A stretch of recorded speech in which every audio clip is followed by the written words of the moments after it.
La période d'évélage approche et vous allez maintenant rebrancher votre caméra Visionote. Dans cette vidéo, nous allons vous guider pas à pas dans cette démarche. Commençons par nous intéresser au matériel qui se trouve à votre domicile.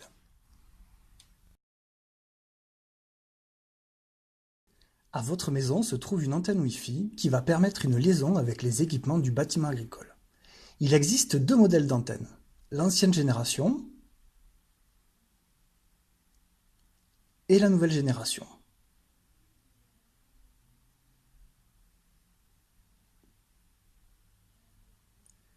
Sur chacun de ces modèles, le port de branchement se trouve sous un cache démontable sans outil.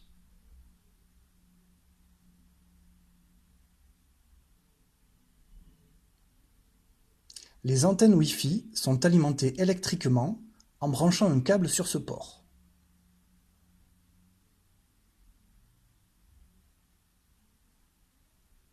Sur le modèle nouvelle génération, il y a deux ports disponibles pour alimenter l'antenne.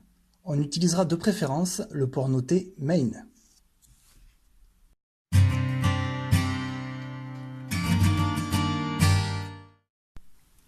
L'alimentation électrique des antennes Wi-Fi se fait grâce à des boîtiers appelés injecteurs PoE.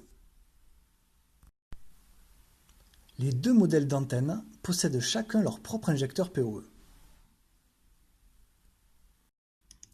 Sur un injecteur PoE, on retrouve sur une face un emplacement pour le branchement d'un câble électrique et sur l'autre face deux ports Ethernet. L'un noté PoE, l'autre noté LAN.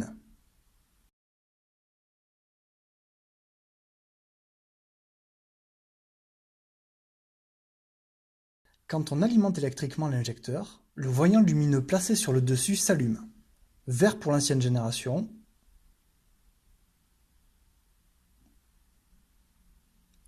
en blanc pour la nouvelle.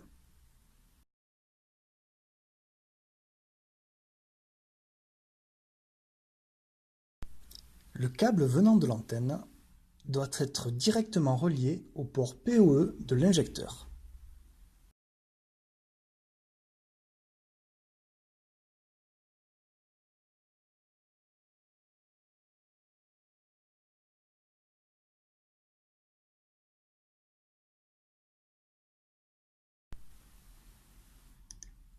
Sur le port LAN de l'injecteur, on place un deuxième câble qui doit lui aller se connecter sur votre box internet.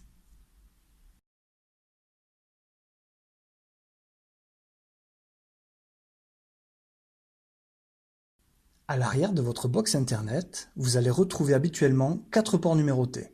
Vous devez vous assurer que le câble partant du port LAN de l'injecteur est bien connecté sur un de ces 4 ports.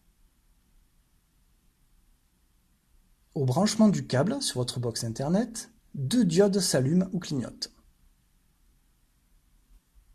Les équipements à votre domicile sont correctement branchés, mais vous n'arrivez toujours pas à visionner la caméra.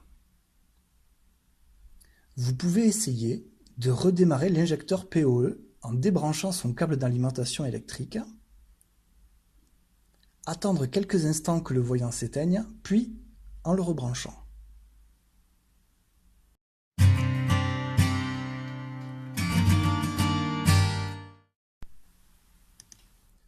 Pour vérifier que le pont Wi-Fi fonctionne correctement, si cela est possible, vous pouvez regarder à l'arrière de l'antenne l'état des voyants.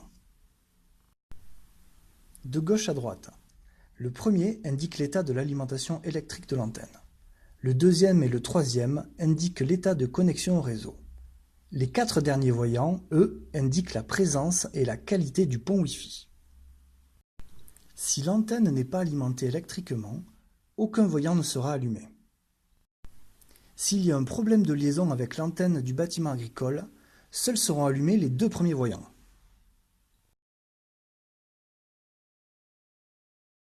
Si le voyant d'alimentation est présent, ainsi que les voyants du pont Wi-Fi, cela indique qu'il peut y avoir un problème sur le port main de l'antenne. Sur les modèles nouvelle génération, vous pouvez déplacer le câble du port main au port secondary pour essayer de résoudre le souci. Après avoir branché le câble sur le port secondary, assurez-vous que le voyant LAN 2 à l'arrière de l'antenne s'allume.